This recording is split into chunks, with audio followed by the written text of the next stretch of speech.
quand même un film qui ressemble à pas beaucoup d'équivalents dans le cinéma français aujourd'hui. C'est pour ça aussi que j'aime ce cinéma-là. En fait, ça devait être ton premier film, si j'ai bien compris, puisque tu adores la montagne, et tu as un projet avec Patrick Béraud, Béraud, pardon, qui était alpiniste, et ça s'est pas fait, tu peux nous raconter? Oui, je peux vous dire ça. Oui, mais donc adolescent, moi je voulais être cinéaste et guide haute montagne. Au collège, vous m'entendez? Au collège et lycée, en début d'année, on demande profession envisagée. Moi je mettais cinéaste, guide haute montagne, cinéaste de haute montagne. Et je n'ai coché que 2 cases, je ne serai jamais guide, c'est pas grave. Et j'ai fait, après mes courts-métrages, j'ai eu enfin mon premier projet de long-métrage, mon premier désir. Et c'est un film dans lequel j'aurais joué, moi, un jeune alpiniste qui ne veut pas redescendre. Donc il y avait déjà cette idée-là. Et à la poursuite, entre guillemets, poursuite très douce, un peu contemplative, à la poursuite duquel serait parti un alpiniste aîné. Moi, j'avais fait un documentaire pour Arte avec Patrick Béraud. Et malheureusement, il est décédé quelques semaines avant notre rendez-vous. J'avais lui proposé de jouer plus ou moins son propre rôle dans un film de fiction. Voilà, donc j'ai mis beaucoup de temps, ça a été très dur pour moi, voilà, trouver aussi un autre projet, voilà. Mais dans un coin de ma tête, je crois que j'avais toujours le désir un jour de faire un film en montagne, et cette idée de ce personnage qui, même si c'est dur là-haut, qui ne veut pas redescendre, et qui a plein de raisons de ne pas vouloir redescendre. En tout cas, on va en parler. Voilà, donc c'est voilà, le petit historique. Sauf que 20 ans après, évidemment, le personnage n'a plus le même âge, et voilà, et puis il se passe plein de choses dans le monde qui font que les scénarios changent aussi. Alors le film a été écrit avant le Covid, même si plein de gens pensent que ça a été une réaction, voilà, c'est vrai qu'il y a comme quoi il y a quelque chose d'intemporel, et on a commencé à tourner à la fin du 2e confinement. Mais le film a été pensé il y a longtemps et écrit avant le Covid, dans la crise. Alors, il y a beaucoup de monde, vous avez vu au générique final, mais en fait ils étaient que 5 sur le tournage, tu m'as dit ça tout à l'heure. Quelle difficulté ça a de tourner à 3800 mètres? J'imagine, c'est pas pareil que de tourner dans la vallée? Non. Non, oui, moi je savais dès le début que ce qu'il fallait, c'était qu'on soit très peu nombreux pour être très mobile, très réactif. Et surtout, je voulais pas. Bon, il ne faut pas critiquer les autres films de montagne, mais très souvent, c'est des lourdes équipes qui attendent. Dès qu'il y a une belle journée, on monte en hélico, on tourne et tout. Et moi, je voulais vraiment qu'on sente, avec le personnage, qu'on sente ses sensations, son regard, et donc qu'on ressente les 1000 visages de la montagne. Donc moi, je rêvais, je ne le disais pas trop à la production parce que c'était inquiétant, mais je rêvais qu'il y ait de la tempête, qu'il neige, qu'il pleuve, qu'il y ait du brouillard, qu'on soit pas perdu dans le brouillard parce que ça peut être limite, mais on a été quand même dans le brouillard pas mal. Et voilà, donc on était effectivement, tout ce qui est à plus de 3000 mètres, c'est quand même beaucoup du film, on était 5 techniciens et 2-3 guides de haute montagne qui étaient avec nous pour nous sécuriser. Et il y a même eu 2 semaines de tournage, on n'était que 2. Il y avait l'assistant opérateur qui a fait tout le film, qui lui aussi était alpiniste, qui est devenu chef opérateur. Moi, je m'occupais du son en plus, et 2 guides. Il y a un moment, il y a des plans d'escalade, on était 4 en tout à faire le film. Et c'est ce qui nous permet, voilà, d'être là. On a pas mal dormi en refuge. Et voilà, par exemple, je pense au plan avec le nuage là qui se déplace. Il y a des étudiants qui me demandent quel logiciel de 3D on a utilisé parce qu'il est vraiment bien fait.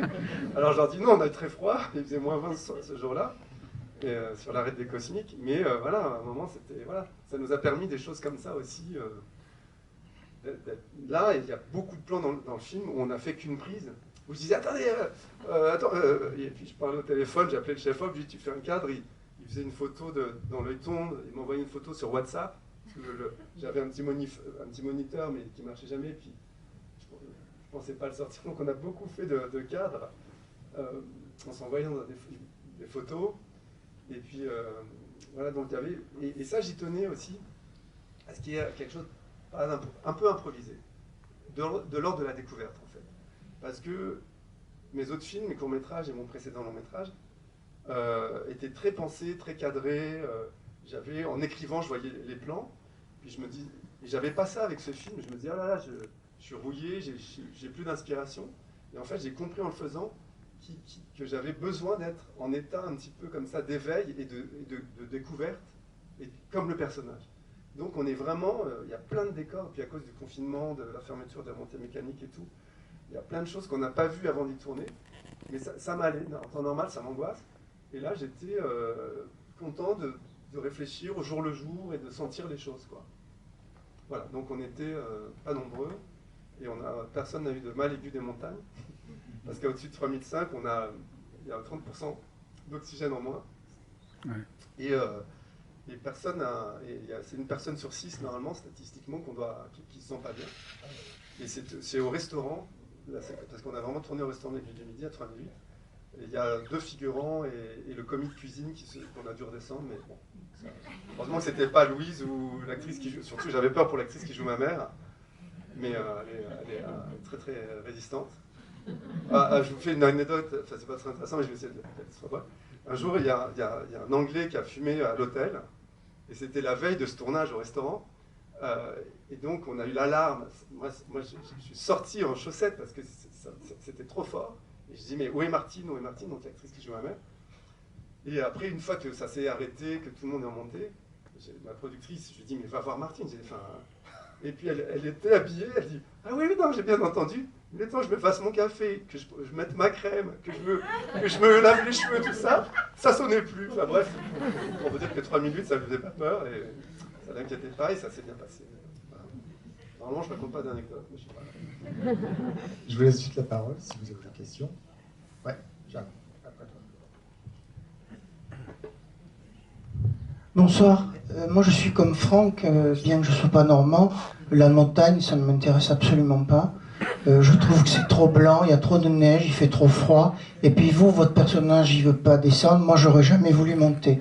Donc, ce qui m'intéresse, c'est que c'est quand même un film de cinéma d'une beauté absolument incroyable. C'est ça que je voudrais vous poser comme question. Mais surtout, je crois que votre montagne, elle est métaphysique. Elle est dans la tête du personnage, avec ce que nos peurs, nos angoisses, nos rêves d'enfant trimballent dans l'idée de cette montagne. Je ne sais pas si vous êtes d'accord avec moi.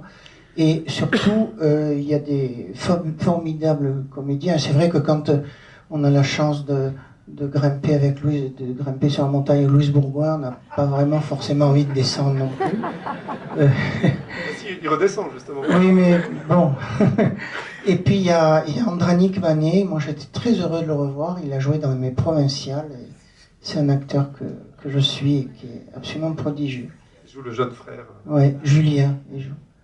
Et vraiment, comment ces idées ces lumières comme ça que l'on voit apparaître, c'est métaphysique, votre film. Vous êtes d'accord?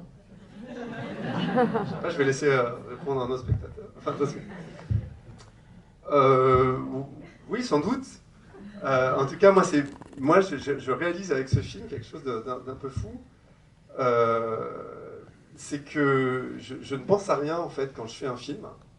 Et maintenant, je vais le revendiquer. Comme j'ai compris, je vais assumer que c'est ça ma manière de faire. Et en fait, il y a plein de choses qui sont de l'ordre de l'inconscient. Et c'est vrai que moi, quand je fais un film, je pense à la fabrication, à comment, non pas au pourquoi, mais au comment.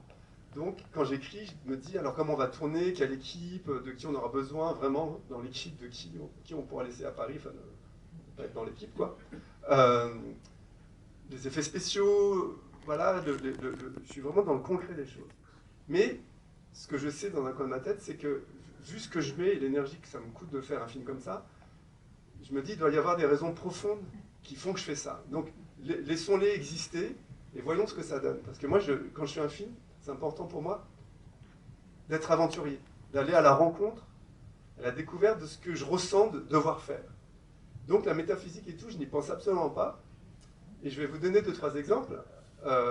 C'est très tard que j'ai réalisé que le personnage s'appelait Pierre. Et quand quelqu'un m'a dit, t'as pas peur que ce soit un peu lourd et tout, je dis, de quoi? Pierre, oui, non, mais j'aime bien. Il m'a dit, non, mais Pierre, les pierres. Et je dis, ah! Et là, je me suis dit, ah oui! Mais après, je me suis dit, non, mais je vais garder mon intuition. Voilà, et puis c'est vrai que ça donne comme Louise crie Pierre, ou le guide qui dit Pierre! Ça crée d'autres choses. Pareil, j'avais pas du tout pensé Renaissance.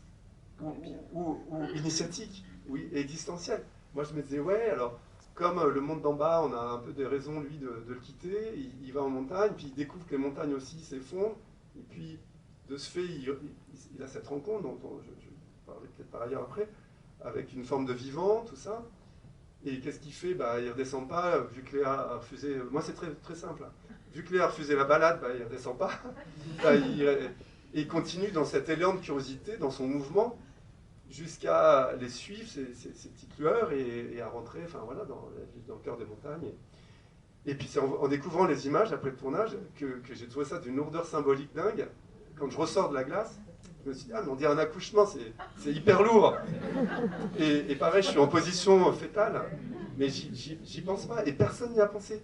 Parce que, mais depuis, là, j'ai dû présenter le film une vingtaine de fois, on me parle, et c'est génial. On me dit, mais alors je suis sûr que vous devez adorer ce philosophe qui... Alors je dis, attendez, je vais noter le nom. Alors parfois, il y a des films où je me dis, voilà, on parle de The Abyss, je ne sais pas si vous l'avez vu. Oui, j'y avais un peu pensé. Into the Wild. Into the Wild aussi, pour la thématique de, voilà, de laisser un peu des choses derrière soi. Où on me dit, ah ben, je suis sûr que vous connaissez cette légende africaine, cette légende d'Afrique de l'Est, où le... Mais non, donc il y a quelque chose d'un peu, voilà, on n'invente rien, et c'est des choses qu'on ressent, et voilà. Et donc maintenant, je sais qu'il ne faut pas que je pense trop métaphysique quand je fais un film.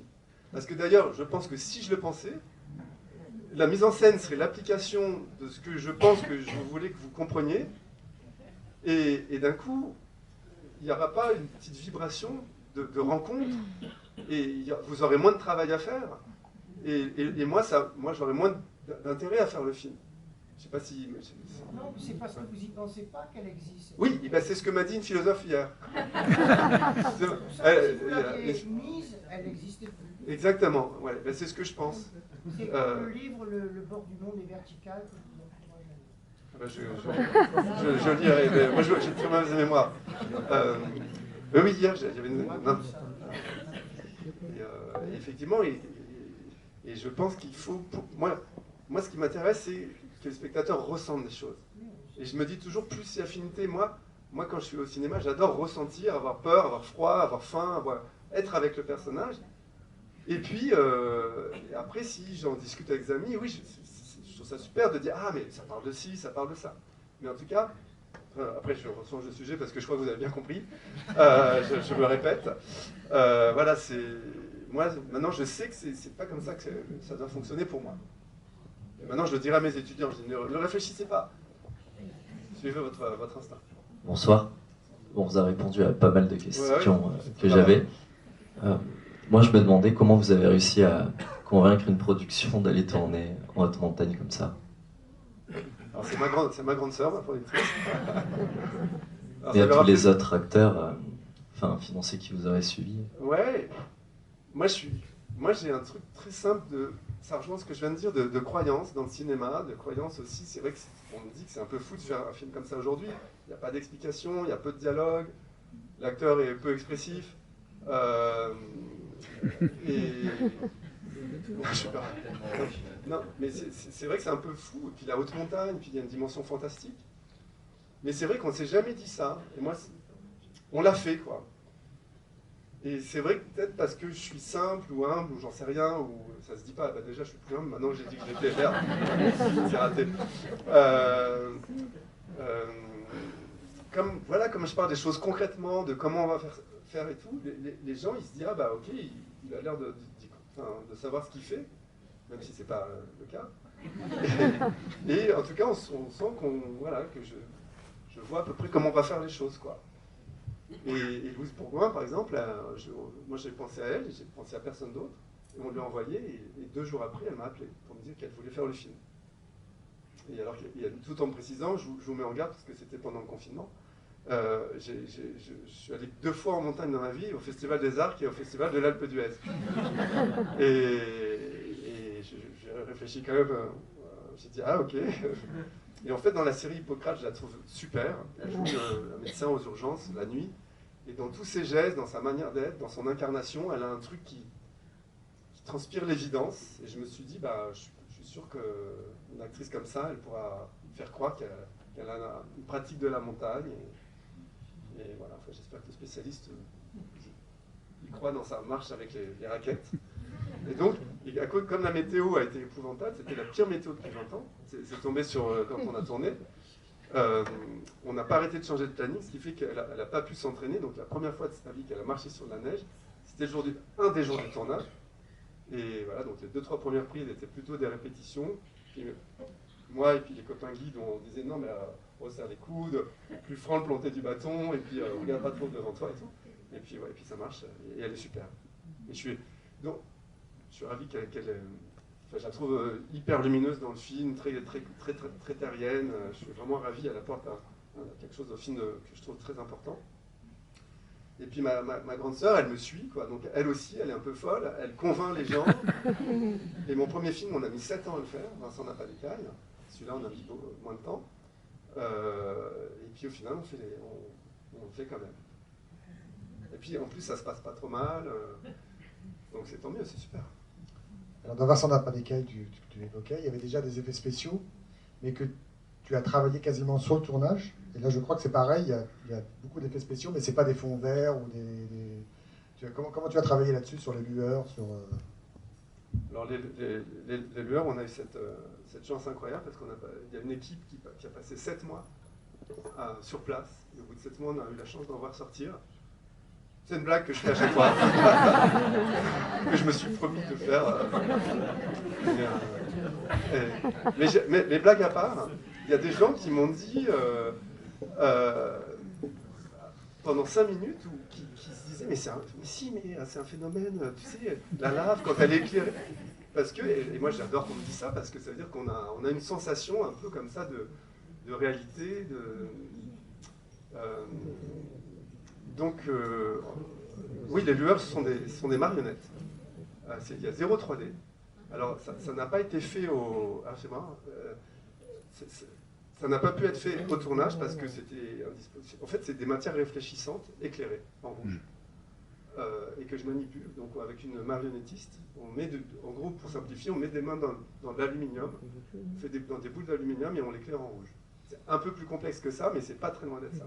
Donc au tournage, moi j'avais une boule lumineuse qui se déplaçait avec des petits fils pour quand même créer l'interaction lumineuse. Et après, une fois qu'on a monté les séquences, on